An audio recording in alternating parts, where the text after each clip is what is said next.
Welcome to ಅಚ್ಚುಮೆಚ್ಚಿನ ಅಡುಗೆ ಮನೆ. ಇವತ್ತಿನ ರೆಸಿಪಿ ಎಣ್ಗಾಯಿ ಪಲ್ಯ. ಇದನ್ನು ಹೇಗೆ ಮಾಡೋದಂತ ನೋಡ್ಕೊಂಡು ಬರೋಣ. ಮೊದಲು ಬದನೆಕಾಯನ್ನು ಈ ರೀತಿಯಾಗಿ ಕಟ್ ಮಾಡ್ಕೋಬೇಕು. ನಾನು ಇಲ್ಲಿ ತೋರಿಸೋದನ್ನು ನೋಡಿ ಈ ಥರ ಕಟ್ ಮಾಡಿಕೊಂಡು ಇದಕ್ಕೆ ಸ್ವಲ್ಪ ನೀರು ಹಾಕ್ಕೊಂಡು ಅದಕ್ಕೆ 1 ಟೇಬಲ್ ಸ್ಪೂನ್ ಉಪ್ಪು, 1 ಟೇಬಲ್ ಸ್ಪೂನ್ ಅರಿಶಿಣ ಹಾಕಿ ಒಂದು ಹಾಫ್ ಆನ್ ಅವರ್ ಬಿಡಬೇಕು. ಇವಾಗ ಒಂದು ಪಾತ್ರೆಗೆ ಎಣ್ಣೆ ಹಾಕ್ಕೊಂಡು ಕಟ್ ಮಾಡಿ ಇಟ್ಕೊಂಡಿರೋ ಒಂದು ಈರುಳ್ಳಿ, 2 ಚಕ್ಕೆ, ಒಂದು 5 ಏಲಕ್ಕಿ, 4 ಲವಂಗ,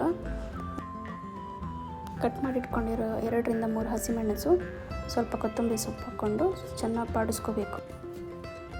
ಇವಾಗ 1 ಟೇಬಲ್ ಸ್ಪೂನ್ ಕೊತ್ತಂಬರಿ, 1/4 ಟೇಬಲ್ ಸ್ಪೂನ್ ಜೀರಿಗೆ, ಅರ್ಧ ತುರಿದಿಟ್ಕೊಂಡ ತೆಂಗಿನಕಾಯಿ, ಸ್ವಲ್ಪ ಅರಿಶಿಣ ಇದೆಲ್ಲ ಹಾಕಿ ನೋಡ್ಕೋಬೇಕು.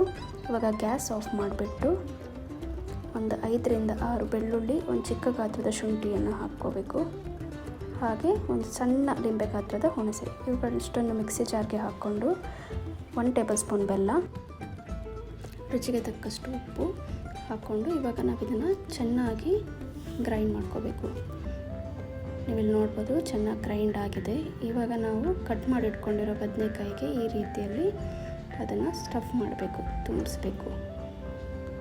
ಇವಾಗ ಕುಕ್ಕರಲ್ಲಿ ಎಣ್ಣೆ ಹಾಕಿ ಅದು ಕಾದ ನಂತರ ನಾವು ಸ್ಟಫ್ ಮಾಡಿಟ್ಕೊಂಡಿರೋ ಬದನೆಕಾಯಿ ಹಾಗೆ ಉಳಿದಿರೋ ಮಸಾಲೆಗಳನ್ನೆಲ್ಲ ಹಾಕಿಬಿಟ್ಟು ರುಚಿ ನೋಡಿ ಉಪ್ಪು ಖಾರದ ಅವಶ್ಯಕತೆ ಇದ್ದರೆ ಅದನ್ನು ಹಾಕಿ ಕುಕ್ಕರಲ್ಲಿ 1 ವಿಷಲ್ ಬರ್ಸಿದ್ರೆ ರುಚಿಯಾದ ಎಣ್ಗಾಯಿ ಬದನೆಕಾಯಿ ಪಲ್ಯ ರೆಡಿ.